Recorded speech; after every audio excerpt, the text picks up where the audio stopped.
murise zvenyu pesikwa mungadai muri nendireba zvokuti nhasi ndiri kuita fried cabbage for breakfast. Saka ndatanga kuisa zvimavhena sausages zvangu umo ndobva ndatanga kuzvifraya ndichitena masaidzi kusvika zvanyatsoita zvanyatsoita ndobva ndazvibudisa mumafuta umo.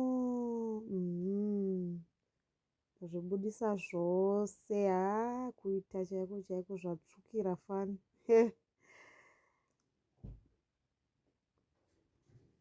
Then mumafuta imomo zvakare ndabva ndaisa mapepas angu nemaonions ndikafraya kusvika zvanyatsoita soft. Zvanyatsoita manje ndobva ndaisa cabbage rangu. Cabbage unorya breakfast yako zvako within 10 minutes zvezvatoita. Ndobva ndaedha zvangu makerotsi, ndobva ndaisa maspices angu nesalt zvakare, ndobva ndazvimixa zvese kuti zvinyatsosangana zvinyatsohwirana woni unonakirwa.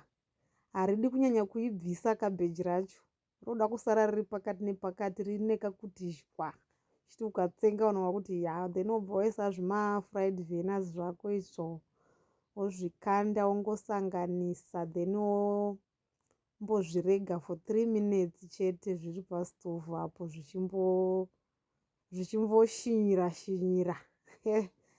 3 minutes chete zvakasanganiswa kudai then wobva wabvisa zvako wozvidlira. Ukada kudya nechingwa, ukada kungo hameno zvawada